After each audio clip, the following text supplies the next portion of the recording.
Hello. Mark Twain once wrote, "There are three kinds of lies: lies, damned lies, and statistics." Well, actually, he didn't write that. I lied. You might consider how you feel about that as I continue this lecture about how to lie to our readers.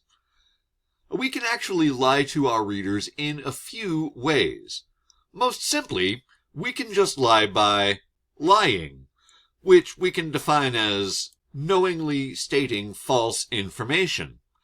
We can, of course, lie to our readers as much as we want to. Our readers don't necessarily know us or know what the truth is, so we can get away with a lot. But we take a great risk when we do this. Because other sources of information exist, readers can often detect this kind of lying, and that destroys a writer's credibility.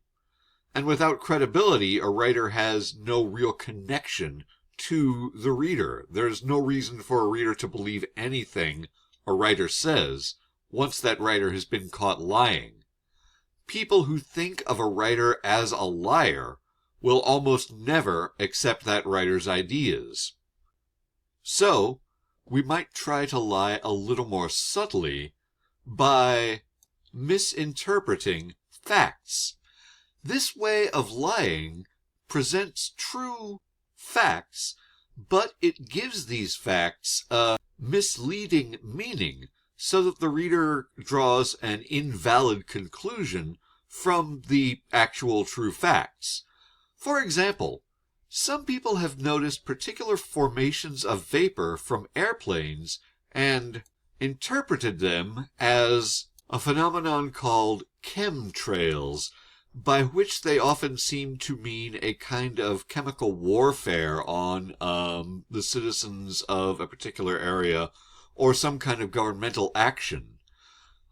We can all agree that these vapor formations exist, but we have no real evidence to call them chemtrails in this way. We don't have actual evidence that what we see in the sky is anything but what meteorologists claim that it is. Vapor coming off airplanes that are interacting with the temperature of the air. To use the term chemtrails in this sinister way seems to misinterpret facts deceptively, so that a person can look at this actual phenomenon in the sky and interpret it in a way that would cause us to have a reaction not necessarily warranted by the phenomenon itself. And finally, we can lie to our readers by misrepresenting our motives. When we write, we present ourselves to our readers. We give our readers a picture of ourselves as the source of our ideas. And when we disguise our interests, we give a false picture of where our ideas come from. Doing this keeps our readers from understanding and accepting our ideas. Readers know that we have interests. Readers know that we are human people with things that we want and things that we want our writing to do. We help ourselves most when we acknowledge those interests and when we present them and ourselves honestly.